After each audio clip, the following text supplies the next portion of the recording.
The courtroom laughed. Not loudly at first, just a few sharp chuckles from the polished men in tailored suits seated behind my father. Then a low ripple spread through the old Charleston probate chamber like wind moving across dry leaves. Even the bailiff looked away to hide his smile.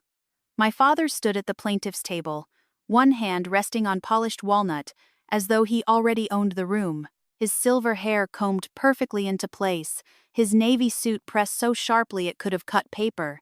"Your Honor," he said, his voice smooth and practiced. "My daughter can barely pay rent." A few more laughs. The judge leaned back in his chair and folded his hands over his stomach.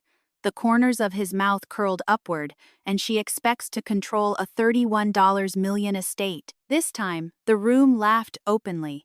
My stepmother, Linda, gave one soft, elegant clap of amusement before covering her mouth as if embarrassed by her own delight. I sat quietly at the defense table in my second-hand gray blazer hands folded neatly in my lap, my face calm. The judge shook his head. "Well, Miss Whitmore, this ought to be interesting." Then I stood. The sound of my chair scraping across the hardwood floor sliced through the laughter. Every eye in that courtroom shifted to me. I looked directly at the judge and said, "I'm the federally appointed receiver of Whitmore Holdings, effective 8 this morning." The laughter died so fast it felt stolen. The judge's smile vanished, and for the first time in my father's life, Harold Whitmore looked afraid. 3 hours earlier, I had stood in front of the bathroom mirror of my one-bedroom apartment on Rutledge Avenue and adjusted the sleeves of that same gray blazer. The apartment wasn't much, 600 square feet above an old hardware store downtown. The plumbing rattled when the upstairs neighbor showered, and the kitchen window stuck every summer from the humidity rolling in off Charleston Harbor, but it was clean, paid for, and mine. The coffee maker hissed behind me, while morning traffic drifted faintly through the cracked window. I remember looking at myself and thinking how ordinary I appeared. A 4-6-year-old widow with sensible shoes and faint lines at the corners of her eyes. No diamonds, no designer handbag, no sign of power. That had always made people underestimate me. My father especially. The phone rang at exactly 7:12 a.m. I answered on the second ring. "Miss Whitmore." The voice was clipped and formal. "Yes, this is Thomas Avery, with the Federal Trust Oversight Office.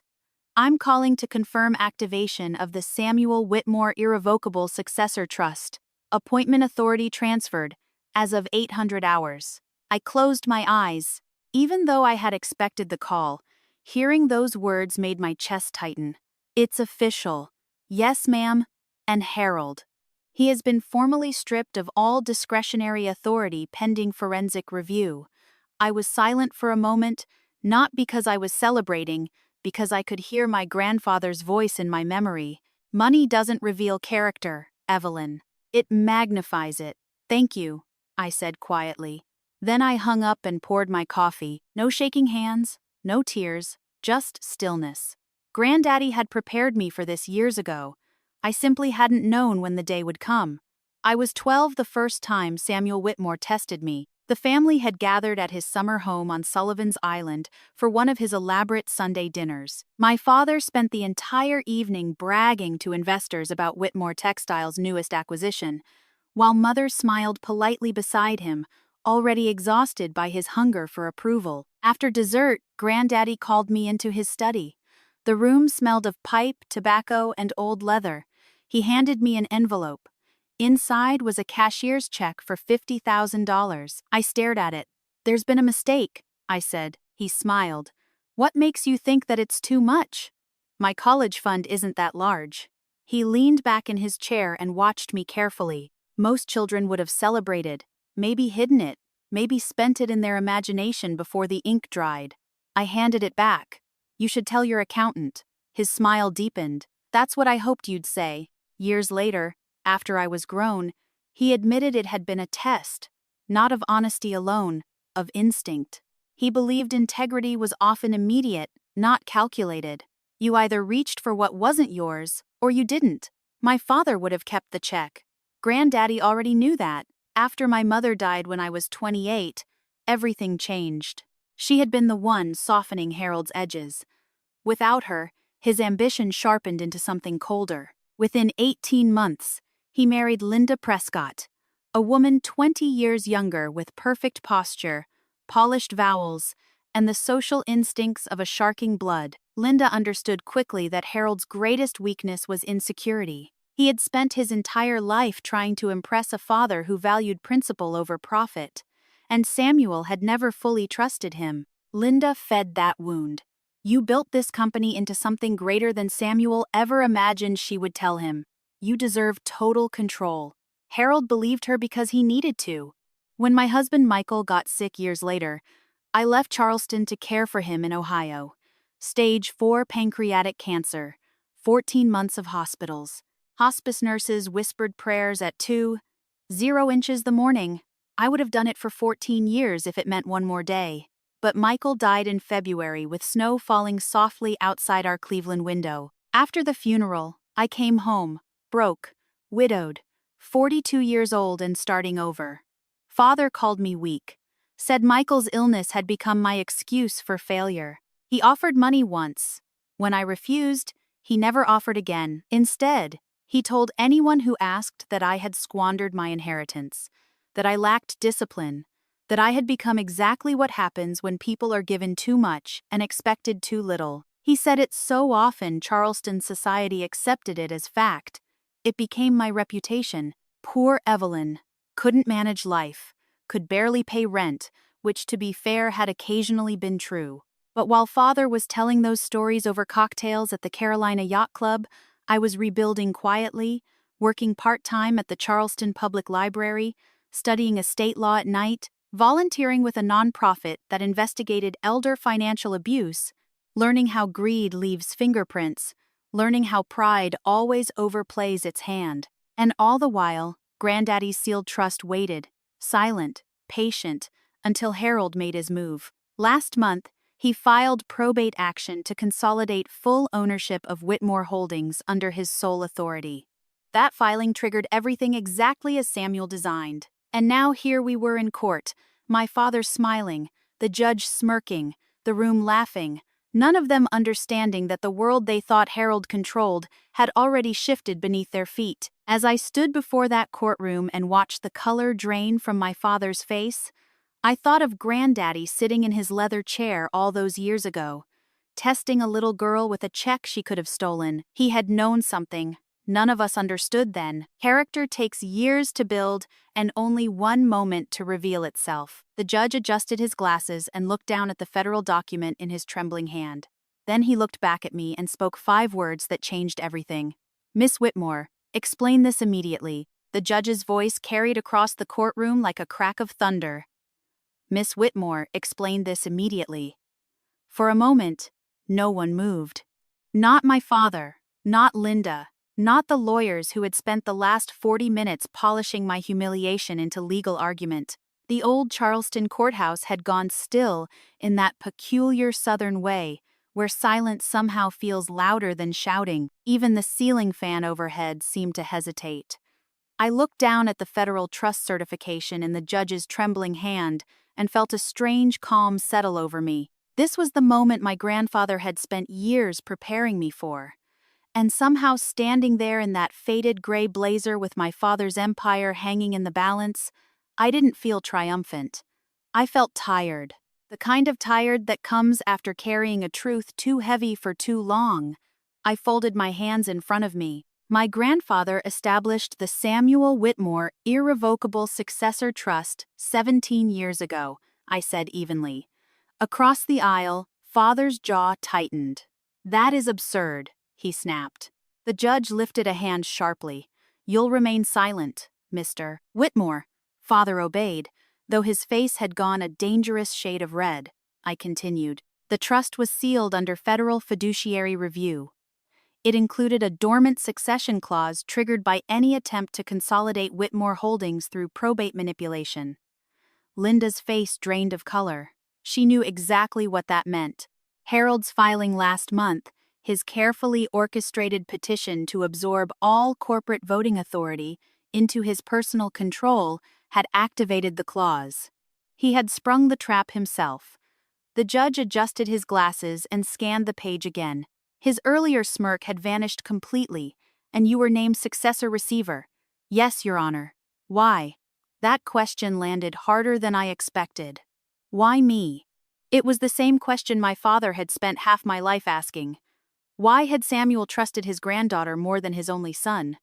Why had the old man looked at me and seen strength where Harold saw weakness? I glanced toward my father. His expression wasn't anger now, it was something closer to confusion. The answer to that question began 40 years earlier. I was 6 years old the first time Granddaddy took me to the textile mill. Most little girls in Charleston spent summer mornings at writing lessons or piano recital. Not me. Samuel Whitmore believed children learned more from honest work than polite applause. So while Father attended executive breakfasts downtown, Granddaddy brought me to Whitmore Textile Plant number 3 just outside Somerville. The mill was enormous. Brick walls blackened with age, massive looms clattering like thunder. The air smelled of cotton, dust, and machine oil. I remember clutching his hand as we walked the production floor, my tiny fingers swallowed by his broad palm. He stopped every few feet to greet workers by name. Not because he had to, because he knew them. Morning, Earl. How's your wife feeling? Tell your boy congratulations on the scholarship, Janet. Good to see you back, Miguel. Heard your mother's surgery went well. He remembered everything. Afterward, we sat in his office drinking lemonade from paper cups, while he explained the business to me. Not profits, not stock prices, people. These machines matter because families depend on them, he said. A company that forgets its people becomes a machine itself, and machines have no conscience. I didn't fully understand then, but I remembered. Years later, Harold forgot that lesson completely. Granddaddy never did. By the time I was 29, Samuel had grown quieter. Age had bent his shoulders slightly, though his mind remained sharp enough to frighten every attorney in Charleston. That was the year he discovered Harold had begun quietly leveraging company assets to finance speculative luxury developments in Florida. High-risk projects, massive debt exposure, no board disclosure, no family approval. When Samuel confronted him, Father denied everything, then blamed modern market realities. Expansion requires vision, Harold had said. Samuel's answer was simple. Vision without conscience is appetite. Father stormed out of the house and didn't speak to him for nearly 3 months. That autumn, Samuel called me to his study. I can still picture the room. Dark mahogany shelves, a fire crackling softly despite the October warmth, his bourbon untouched beside his chair. He looked older than I had ever seen him. Not weak, just worn. Evelyn, he said quietly, do you know why your father has spent his life resenting me? I shook my head. He gave a tired smile because he thinks trust is something earned through success. He gestured for me to sit. But trust isn't awarded for achievement. It's revealed through character. Then he opened a thick legal folder and slid it across the desk. Inside were trust documents, corporate structures, federal escrow certifications. At 29, I barely understood half of it, but I understood enough. You're naming me, he nodded. Only if Harold forces my hand. I stared at him. Why would he? Granddaddy looked toward the fire, because men who hunger for control rarely recognize when enough has become too much. I remember feeling sick. I don't want this. That he said softly is precisely why you must have it. I looked up. He met my eyes steadily. Your father wants ownership because he believes it will finally prove his worth.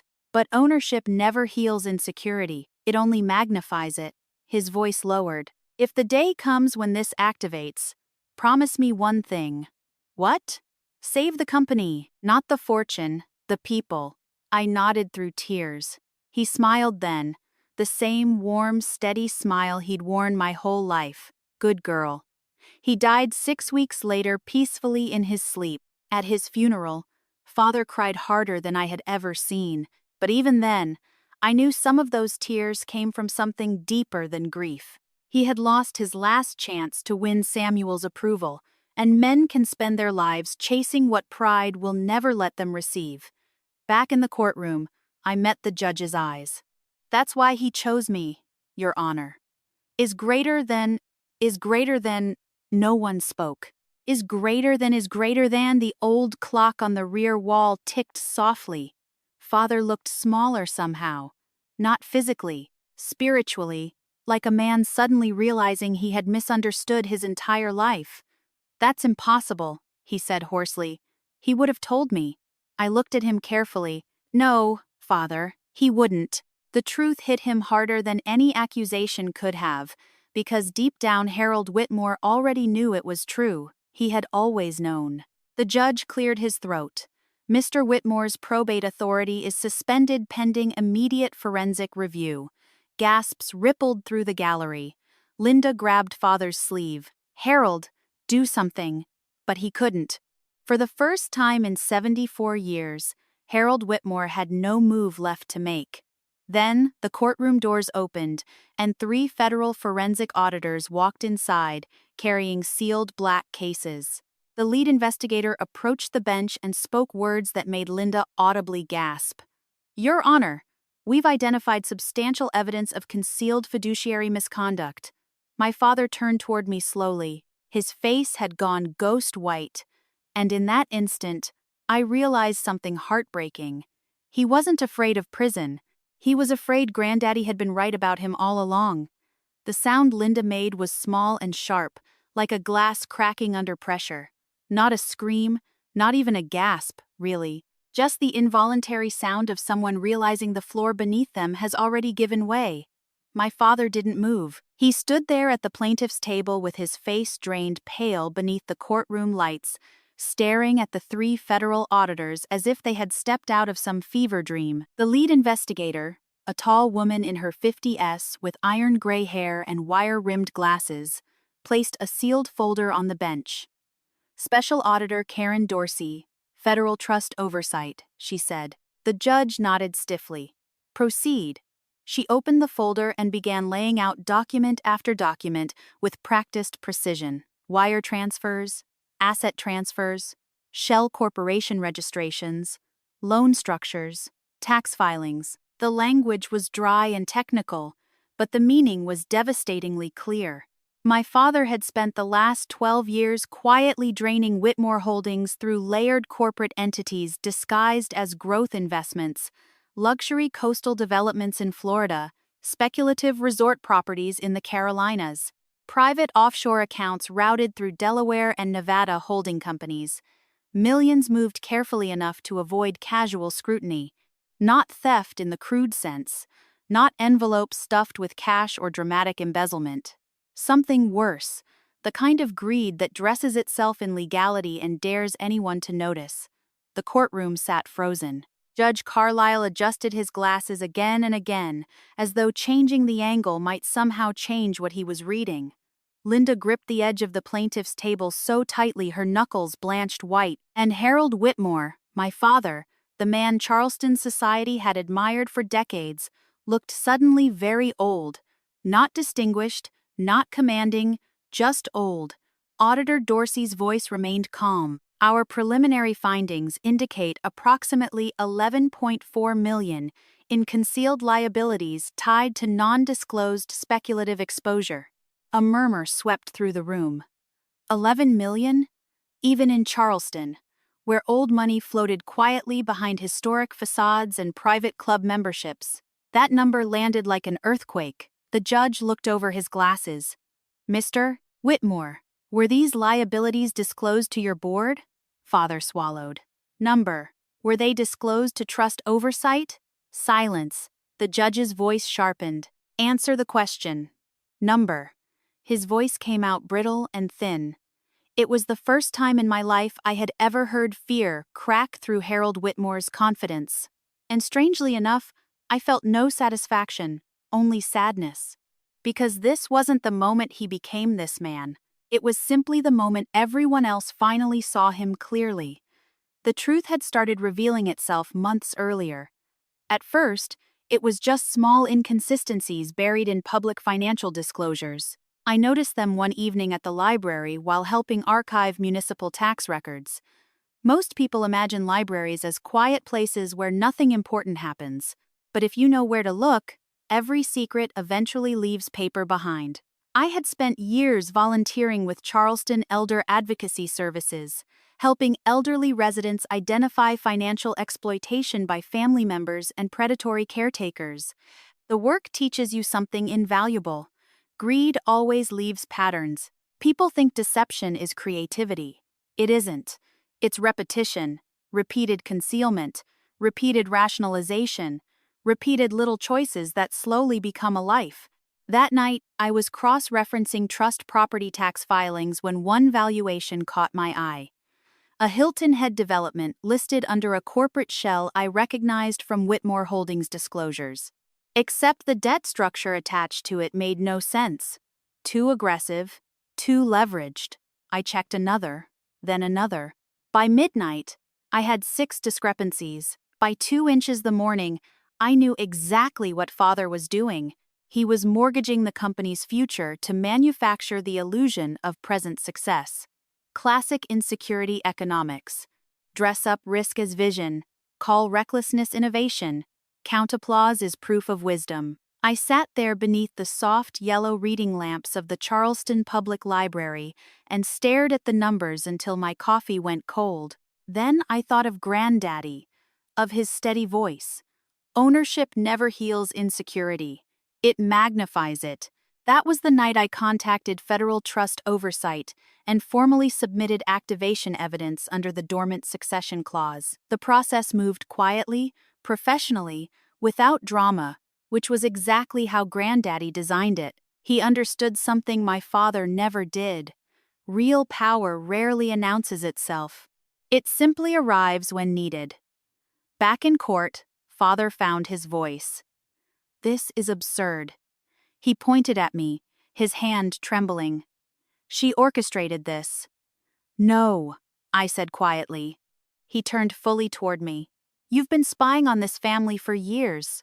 The accusation hung there, sharp, ugly, pathetic. I met his eyes. "No, Father." I was paying attention. The words landed harder than I intended because they were true in more ways than one. All my life, Harold had mistaken attention for obedience. He believed if I wasn't fighting him, I must be yielding. He never understood that silence often means observation, and observation eventually becomes understanding. Linda suddenly spoke, her voice tight with panic. "Harold told me these were temporary restructures. You said everything was protected." Father stared at her for one raw second. His polished social mask slipped completely, and I saw the frightened little boy Granddaddy once described, the one forever trying to prove he mattered. "I was fixing it," he whispered. Linda stepped back as if he'd struck her. That was when I understood she had never loved him. Not really. She loved proximity to power. And now that power was evaporating in real time. She looked around the courtroom, calculating, measuring exits. Social survival often wears expensive perfume. Judge Carril struck his gavel. Enough. The room jolted. He looked directly at Father. "Harold Whitmore, pending federal review. Your control of Whitmore Holdings is hereby suspended. Effective immediately." Silence. Then the words that truly ended his empire. "All discretionary authority transfers to Miss Evelyn Whitmore." A sound escaped Father's throat. Not anger, not protest. Something deeper. The sound of identity collapsing. For 74 years, Harold Whitmore had believed control made him significant. Now control was gone, and he had no idea who remained. The judge turned to me. "Miss Whitmore, this court recognizes your authority under federal succession trust law." I nodded once, steady, professional. Inside, my heart was pounding so hard I thought everyone might hear it. Then Auditor Dorsey leaned toward the bench and quietly added, "Your Honor, there is one further matter requiring immediate attention." The judge frowned. "What matter?" She opened another folder. The look on her face changed. Not surprise, not concern, recognition, as though she had finally reached the worst page in a terrible book. Then she spoke words that made my stomach drop. We've located evidence suggesting Mrs. Linda Whitmore may have participated directly in fraudulent asset concealment. Linda's face went white, and for the first time all morning, she looked at Harold, not with loyalty, but with betrayal. If you've lived long enough, you learn there are many kinds of silence. There's the peaceful kind, like dawn settling over Charleston Harbor before the fishing boats begin their engines. There's the lonely kind, the one that fills a house after someone you love has died. And then there's the silence of truth arriving all at once. That was the silence that settled over Judge Carril's courtroom when Auditor Dorsey spoke Linda's name. It was so complete I could hear the soft electric hum of the fluorescent lights overhead. Linda Whitmore had spent nearly 20 years moving through Charleston society like polished silver. She chaired hospital galas, hosted Christmas charity auctions in our family's historic South Battery home, remembered everyone's birthdays, every anniversary, every social detail that mattered. Women envied her elegance. Men admired her composure. She knew exactly how to stand, smile, and tilt her head to suggest warmth without ever giving too much away. And now, for the first time since I had known her, that composure shattered. Her lips parted slightly. Her carefully manicured fingers released Harold's sleeve as though touching him had suddenly become dangerous. "What did you say?" Her voice came out thin and brittle. Auditor Dorsey didn't blink. "We have evidence indicating your authorization on multiple concealed transfer approvals tied to Sayview Coastal Development and Marshett Holdings." Linda's eyes snapped to Harold. For a moment, no one in the courtroom existed but the two of them. And what passed between them in that instant was not love. It was recognition. The terrible kind. The kind people share when they both understand exactly how much they've lied to each other. Harold's mouth opened, closed, then opened again. "Linda, you told me those signatures were procedural." Her voice was rising now, losing all of its practiced Southern Polish. "You said those were compliance acknowledgments." His face twitched. "Keep your voice down." She laughed. Actually laughed. It was a sharp, unbelieving sound that echoed off the paneled courtroom walls. "Keep my voice down." Then she turned to the judge, her eyes bright with panic. "He told me these were legal restructures. I signed where counsel instructed." Harold's expression hardened. For the first time all morning, anger returned to him. Not the cool executive displeasure Charleston knew so well. Real anger, the kind men reveal when control slips through their fingers. "Careful," he said quietly. Linda stared at him, and in her face I saw the exact moment she understood something she should have realized years earlier. Harold Whitmore would sacrifice anyone to protect his pride. Even her. Especially her. Judge Carril struck his gavel sharply. "Enough. Mrs. Whitmore, you will remain available for federal questioning." Linda sank into her chair. Her hands trembled visibly. The woman who had once corrected my posture at dinner parties now looked small and frightened, and suddenly very human, and I felt an unexpected flicker of pity, because I knew what it was like to realize too late that someone you trusted had built your life on illusion. I learned that lesson in Ohio. The winter Michael died was the coldest Cleveland had seen in years. Snow pressed against our apartment windows in heavy drifts, muffling the world outside until everything felt suspended in white silence. Hospice had set up a narrow bed in the living room because Michael wanted to face the window. He said he liked watching the snowfall, said it reminded him the world could still be beautiful even while disappearing. By then, the cancer had taken most of his strength. His hands, once broad and steady from years repairing machinery, had grown so thin I could feel every bone when I held them. One night, about 3 weeks before he died, he woke just after midnight. The room was dark, except for the street lamp glow filtering through the curtains. He looked at me, sitting beside him, and smiled faintly. "You should go home." I squeezed his hand. "This is home." "No." His voice was weak but certain. "Charleston." I shook my head. "There's nothing there for me." He studied me for a long moment. Then he said something I didn't understand until years later. "You've spent your whole life waiting for your father to see you clearly." I looked away. Even dying, Michael could still read me too well. "He never will," he said softly. The truth hurt because I already knew it. Michael's fingers tightened around mine. Stop building your worth around someone else's blindness.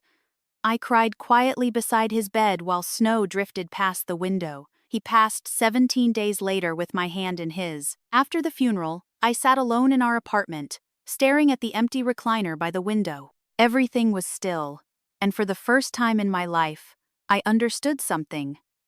Freedom often feels like grief. Because when illusion finally dies, what remains is painful, but real. That was the lesson Michael gave me, and it saved me. I came home to Charleston with almost nothing. No money, no husband, no clear future. But I also came home with a kind of honesty I had never possessed before. I no longer needed Harold Whitmore's approval to know my own worth. That changed everything quietly, permanently. It was what allowed me to stand in that courtroom now without fear. Not because I had won, because I no longer needed to. Back at counsel table, my father looked at me differently. For years, his eyes had held dismissal, irritation, sometimes embarrassment. Now there was something else, confusion, as if he had just realized he had been looking at a stranger all along. "How long?" he asked quietly. The room had settled again. Even the reporters in back had stopped scribbling. I met his gaze. "How long? What? How long have you been planning this?" There was genuine bewilderment in his voice. He truly believed power worked only one way through scheme's leverage calculation. He couldn't imagine another answer. I shook my head. "I wasn't planning against you, Father. Then what were you doing?" The question carried something almost childlike, and that was what finally broke my heart because Harold Whitmore still didn't understand. I answered gently. "I was becoming the person Granddaddy believed I already was." Something in his face shifted, a crack too deep to hide.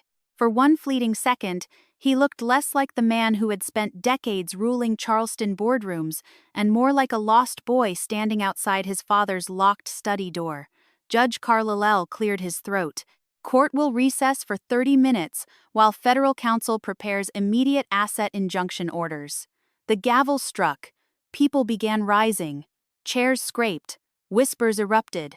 The room was alive again, but my father didn't move. He simply stood there staring at the polished wood of the plaintiff's table, his shoulders slightly bent, as though the weight of 74 years had finally settled where pride could no longer hold it up. Then he whispered something so softly I almost didn't hear it. He really never trusted me.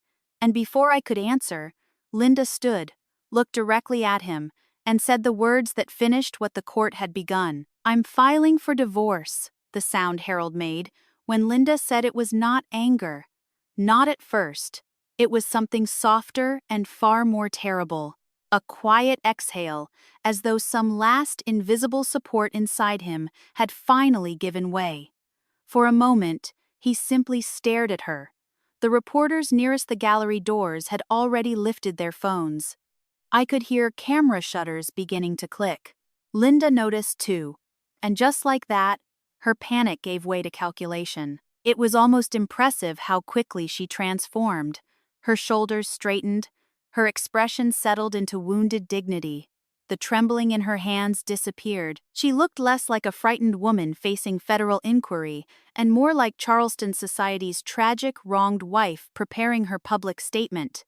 If I hadn't known her so well, I might have admired it. She lifted her chin and addressed the judge in a voice smooth enough for charity galas and board luncheons. "Your Honor, I was deliberately misled regarding these transactions. Effective immediately, I will cooperate fully with all investigators and seek legal separation from Mr. Whitmore." Harold stared at her in disbelief. After 19 years of polished dinners, social climbing, and whispered reassurances in their historic South Battery home, she had abandoned him in less than 30 seconds. I suppose that was what surprised him most.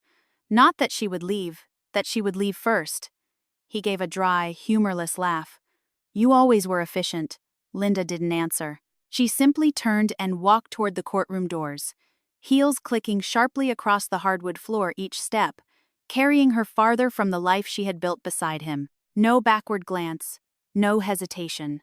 When the heavy doors shut behind her, The sound echoed through the chamber like the closing of a vault, and Harold Whitmore was alone. The newspapers had a field day.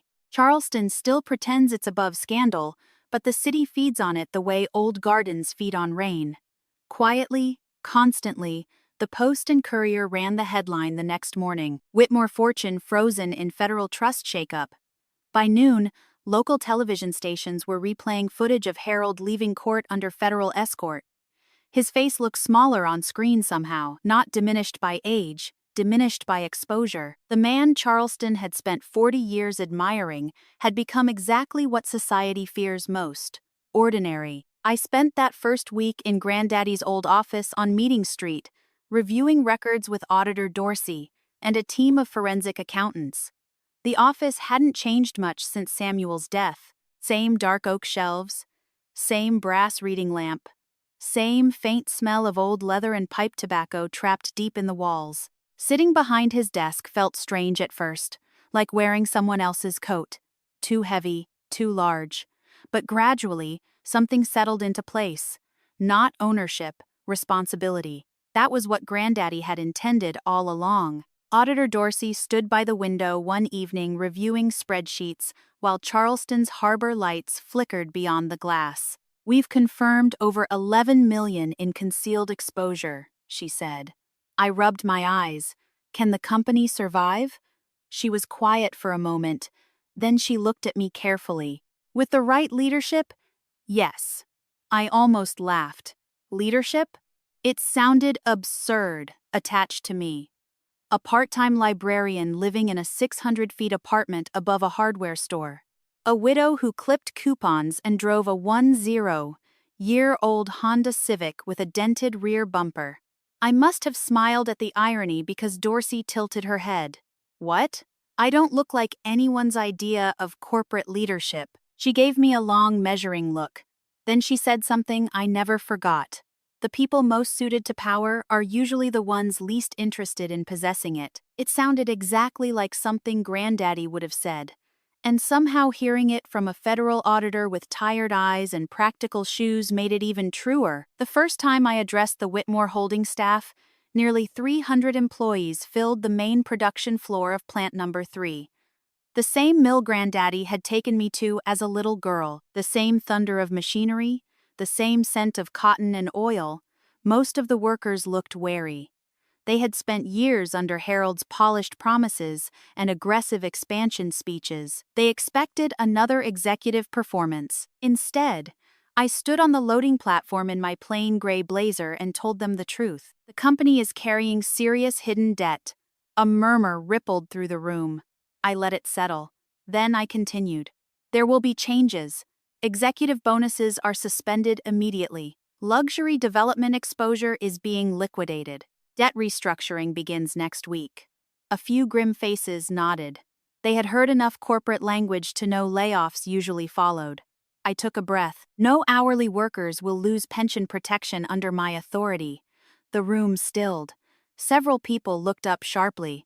An older machinist near the front folded his arms. How can you promise that? His name tag read Earl Harrison.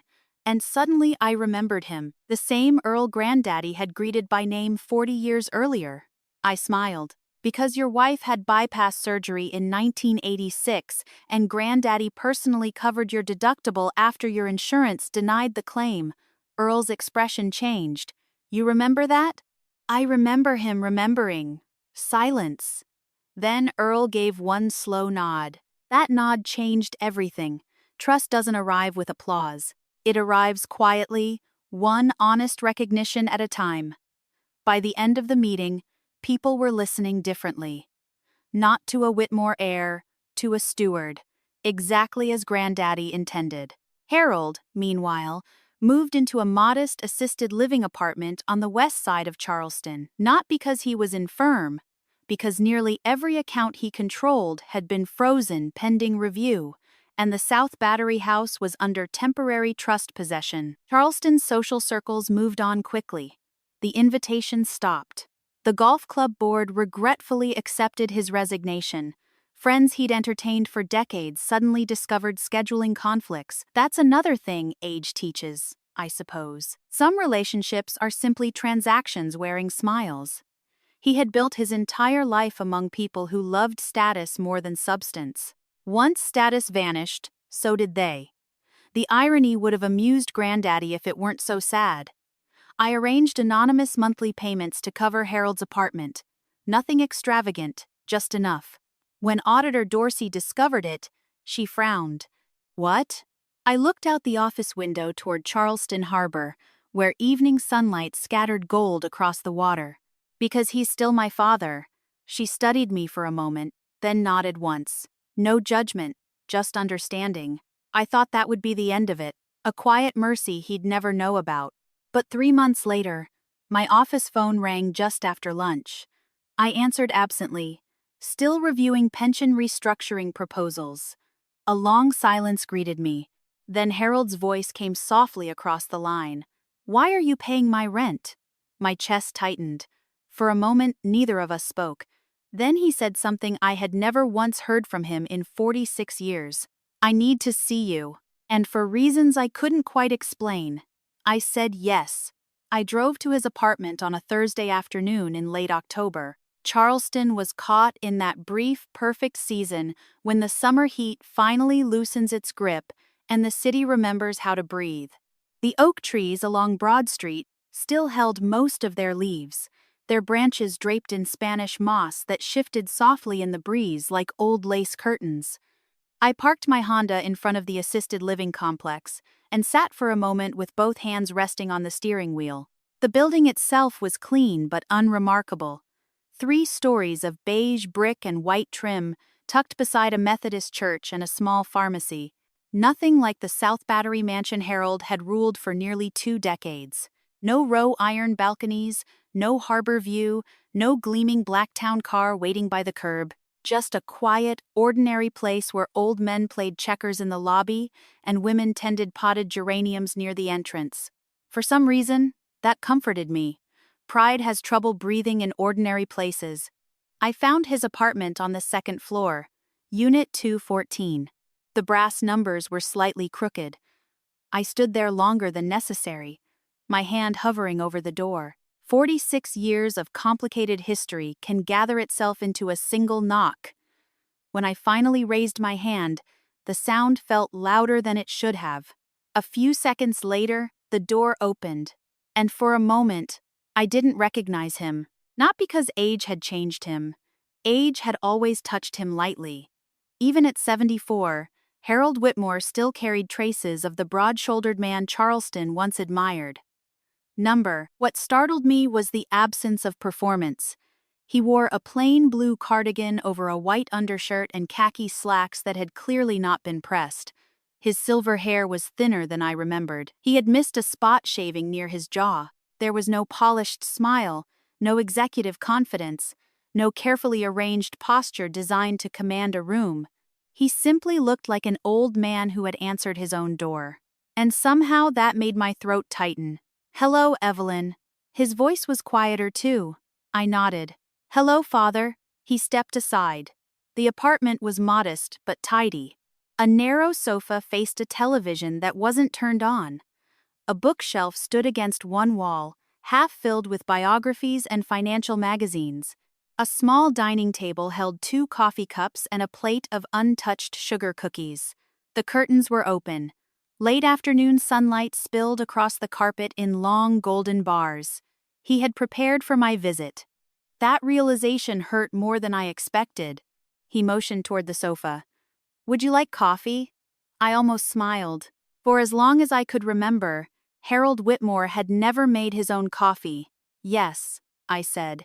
He disappeared into the kitchenette. I could hear the awkward clatter of ceramic cups, the hiss of an inexpensive drip machine. When he returned, he handed me a mug and sat carefully across from me. For a while, neither of us spoke. We simply held our coffee and listened to the faint sounds of traffic outside. Then he looked down at his hands and said very quietly, "You always took it black."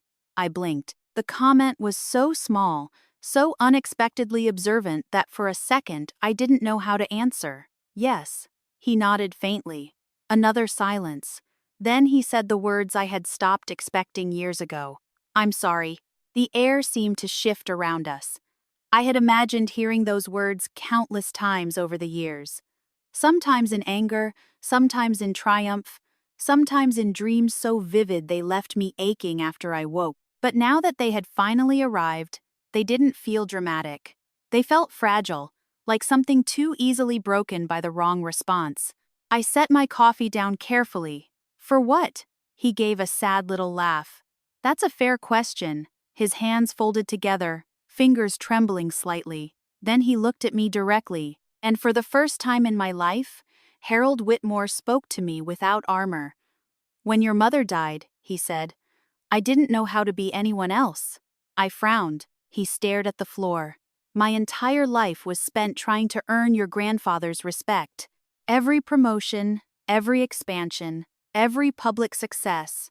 I thought eventually he would look at me and say, I was enough." His voice caught, but he never did. I thought of Granddaddy's steady eyes, his quiet standards, his belief that character mattered more than applause, and suddenly I understood something I had never allowed myself to consider. Samuel hadn't withheld love from Harold. He had withheld approval. Harold believed he was owed. There's a difference, a painful one. Father rubbed his thumb across his palm the way nervous men do. When he trusted you instead of me, he swallowed hard. I couldn't bear it. The confession hung between us. Simple, ugly, honest. So much damage, born from one wounded son's hunger to be chosen.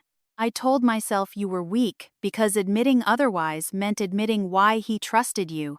He looked up, his eyes wet now, and then Michael got sick. I felt my chest tighten. His voice dropped lower. "You loved him the way your mother loved me, completely without bargaining for worth." He shook his head. I envied that. The room blurred slightly as tears gathered in my eyes. For years I had carried my own bitterness like polished stone, heavy but familiar. Now sitting across from this smaller, broken version of my father, I felt it begin to loosen. Not vanish, but soften. I drew a slow breath. "When Michael died," I said quietly, "I thought losing him meant losing the only person who ever really saw me." Father's face crumpled, and then something extraordinary happened. Harold Whitmore began to cry.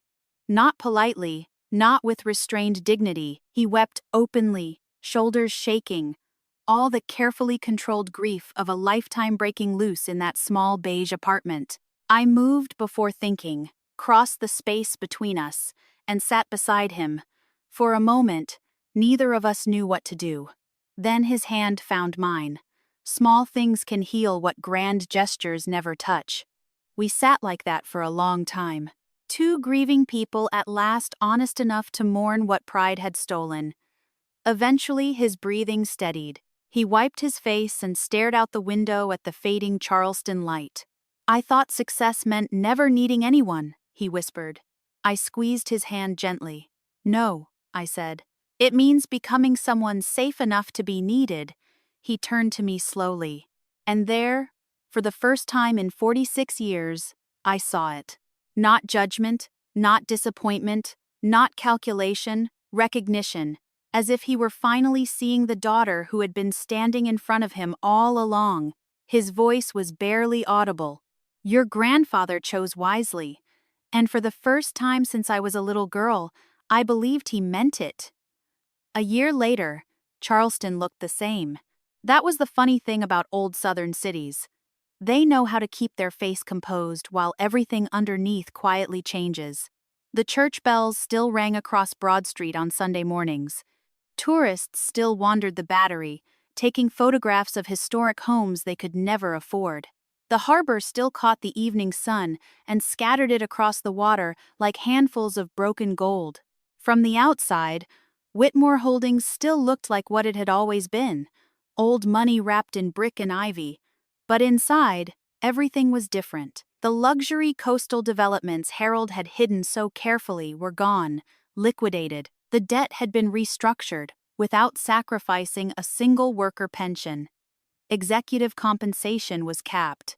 Board seats were opened to employee representation for the first time in company history. And most importantly, The company had begun doing what Granddaddy always believed business was meant to do: serve people instead of consuming them. Plant number 3 had reopened 2 modernized production lines. Scholarship funds had been established for workers, children, and grandchildren. Charleston County libraries, some of which had struggled for years under shrinking public budgets, received permanent educational grants through the Samuel Whitmore Foundation. That part meant the most to me. There is something deeply satisfying about seeing children walk into libraries your family once helped build, and knowing those doors will remain open long after your own life is finished. Legacy should sound like turning pages, not applause. The dedication ceremony for the Samuel Whitmore Education Center was held on a cool November afternoon beneath a bright blue sky. The new building stood beside plant number 3, its clean red brick designed to match the historic mill beside it.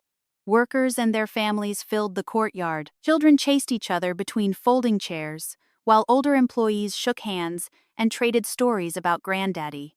Earl Harrison stood near the front, in his best suit, his wife beside him. When he saw me, he smiled and tipped his head. That small gesture still meant more to me than any boardroom vote ever could. I had just stepped toward the podium when I saw him. Harold. He stood near the back of the crowd, wearing a plain charcoal suit that had clearly been altered down from better years. He looked thinner now, frail in a way he hadn't been even 12 months earlier. Age had finally caught him, perhaps because pride was no longer there to hold it at bay. For a second, neither of us moved. Then he gave me a small nod and smiled. It was not Harold Whitmore's old public smile, the polished one he wore for donors and photographers and investors. This one was quieter, uncertain, real. I smiled back. When my speech ended, there was warm applause, not extravagant, not performative, the kind that comes from shared gratitude rather than obligation. Then, as planned, I invited Harold to the podium. A murmur moved through the crowd. Charleston still remembered scandal. People weren't sure what to expect. Neither, I suspect, was he. He walked slowly to the microphone and stood there for several seconds, looking out at the gathered families, at the children laughing near the library doors, at the workers whose pensions had survived his mistakes, at the company his father built and his daughter had saved. When he finally spoke, his voice was rough but steady. My father spent his life teaching a lesson I refused to learn. The courtyard fell silent. Harold glanced toward me, then back to the crowd. For most of my life, I believed success meant being admired. He paused. I was wrong. The wind stirred gently through the oak trees. He drew a breath. My daughter saved what I nearly destroyed because she understood something I never did. His eyes found mine again. And then he said the words I had waited half a lifetime to hear. She became the person I should have been. No one moved. No one whispered. The truth has a way of quieting everything around it. Then Earl Harrison began to clap slowly. Once, twice. Then the entire courtyard joined him. Not for redemption, not for status, for honesty, for the simple courage of finally telling the truth. When Harold stepped down, his eyes were wet. He took his seat in the front row and sat quietly through the remainder of the ceremony, one hand resting on the polished wood of his cane. Later, after the crowd had thinned and evening light stretched long across the courtyard, we sat together on a bench outside the library.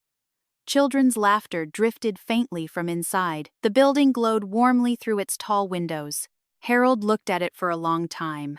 Then he said softly, "He would have liked this." I smiled. Yes. Another silence settled between us, but this one was peaceful, the kind of silence built from understanding instead of distance. After a while, he turned to me. "Do you think he forgave me?" I thought carefully before answering. Then I said the only honest thing I knew. "I think he always hoped you'd forgive yourself." Harold's eyes filled again. He nodded slowly and looked back toward the library. And there, beneath the fading Charleston sky with children reading inside a building built from second chances, I finally understood what my grandfather had spent his whole life trying to teach us. Wealth is not what we keep.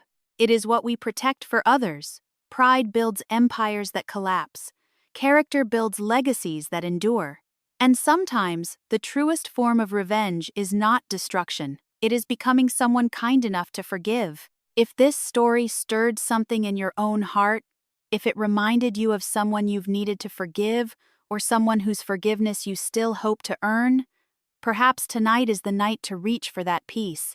And if stories like this speak to the quiet truths life teaches us with age, I hope you'll share this one with someone who might need it and join us again. Because sometimes the stories worth hearing most are the ones that help us come home to ourselves.